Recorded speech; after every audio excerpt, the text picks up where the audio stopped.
This is lesson 7. This problem can be found on page 150. This is number 1. So I'm looking to find 32% of 60. First, to do this, we want to just deal with the percent, the 32%. So when I look at this, I know that's the same as saying 32 out of 100, because that's what a percent really means. So a percentage can always be put out of 100. So I want to see if I can simplify 32 over 100. Let's look at it.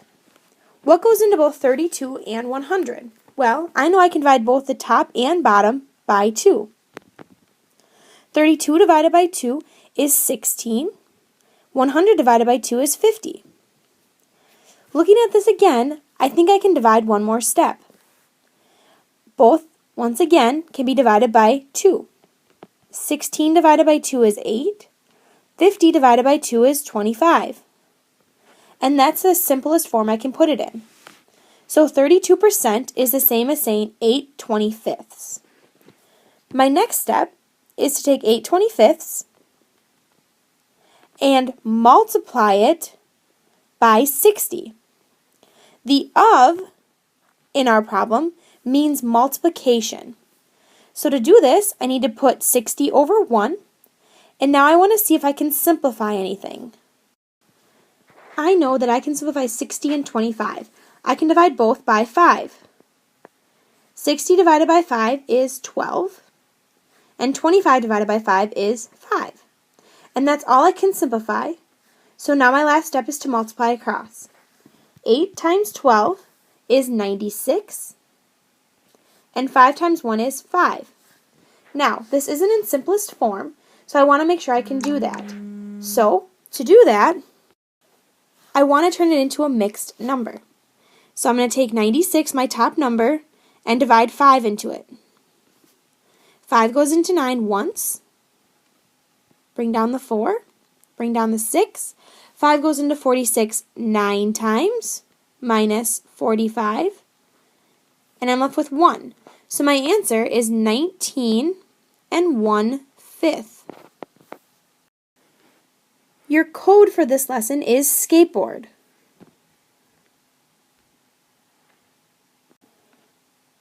The first thing to do to solve this problem, 0.3% of 200, is I'm going to show you a simpler way that you can multiply these numbers and find the answer.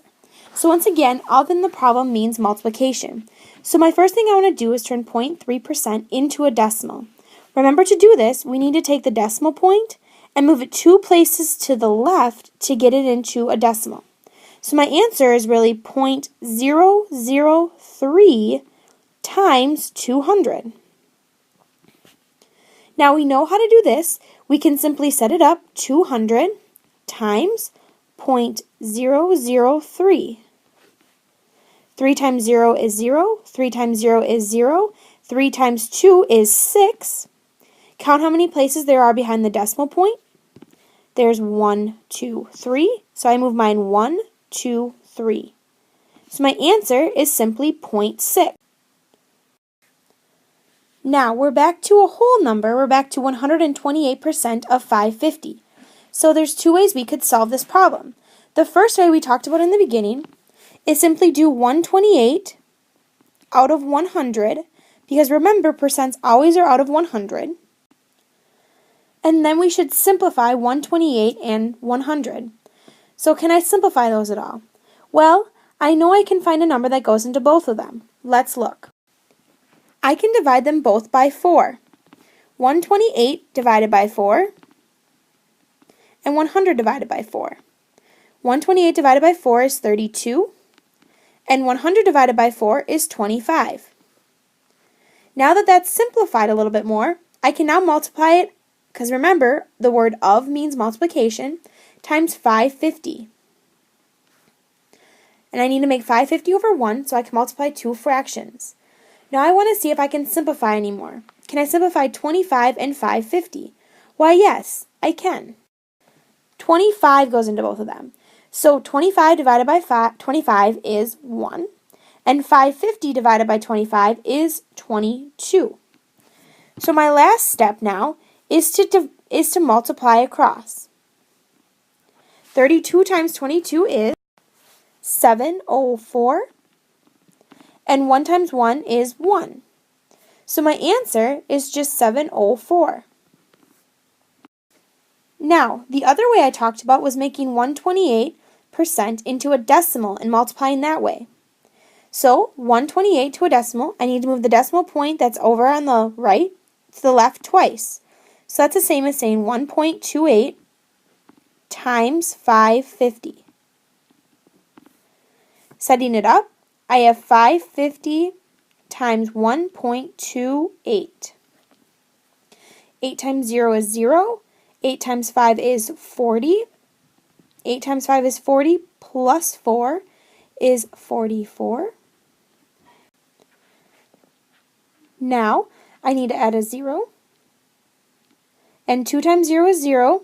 2 times 5 is 10. 2 times 5 is 10, plus 1 is 11.